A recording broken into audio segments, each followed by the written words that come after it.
Կոնցերտով, ծաղիկներով, դրոշերով եւ տոնական երգերով այսօր հաղթանակի զբոսայգում նշեցին 70 տարի առաջ հայրենական պատերազմում դաշնակից պետությունների հաղթանակն ընդդեմ Գերմանիայի։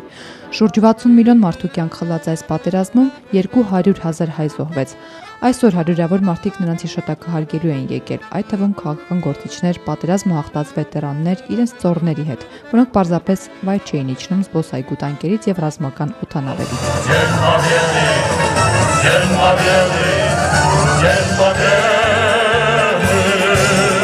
Հաղթանակի զբոսայգում էին նաև արցախյան պատերազմի ազատամարտիկները, որոնցից ոմանք մասնակցել էին մայիսի 8-ից 9 Շուշիի ռազմական գործողություններին։ Տասնամյակների տարբերությամբ երկու պատերազմներում հաղթած վետերանները բարձրաստիճան պաշտոնյաների հետ արդեն ավանդույթ դարձած վրանային ճաշին մասնակցեցին։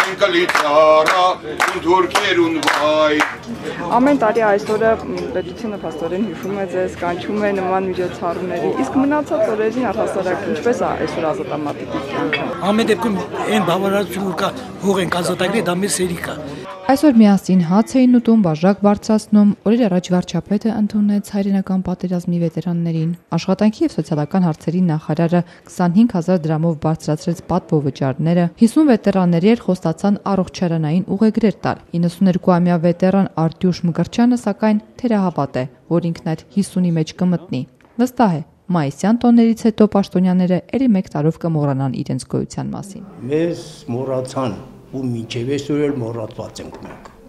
Մինչև այսօր էլ մոռացված ենք։ Ես մինչև անգամ ձերջետ բան եմ արել, մալ է,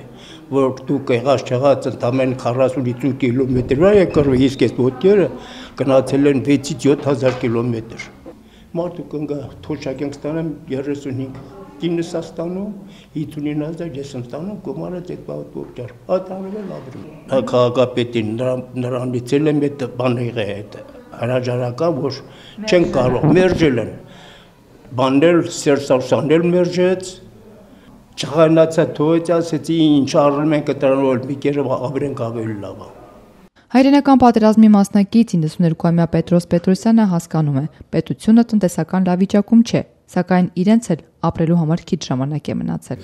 Վերջին տարիներն է, թող մի քիչ լավ ապրեն, լավ լինի, ինչ է եղել։ Ես մի ասացված ունեմ, ասում եմ, որ երբ մեր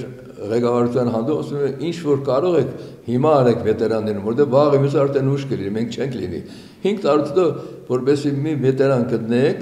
պետք է գնաք ճրակով մանկան գտնեք մի վետերան, բերեք, ասեք հարգելի երեխաներ, հարգելի սերունդներ, ահավասիկ սա հայրենական մեծ պատերազմի վետերան է։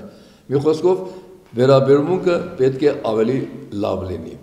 Պատերազմում դժվարությունների եւ զրկանքների միջով անցած այս մարդկանցից շատերին հպարտությունը չի թույլ տալիս տրտնջալ եւ բողոքել սոցիալական վատ վիճակից։ Խոսելիս էլ հիմնականում ոչ թե սեփական բարօրության, այլև անկողնային հիվանդ ընկերների մասին էին մտահոգվում։ Չենք բողոքում, մենք ծանր օրեր շատ ենք քաշել եւ այս դժվար օրեր եւս ենք կարող ենք հաղթահարել։ Բայց իհարկե 300,000-ից մնացել ենք 1091 վետերան, որից 60%-ը անկողնային է, չեն կարող քայլել, հիվանդ են, պետք է դրանց մի քիչ ավելի լավ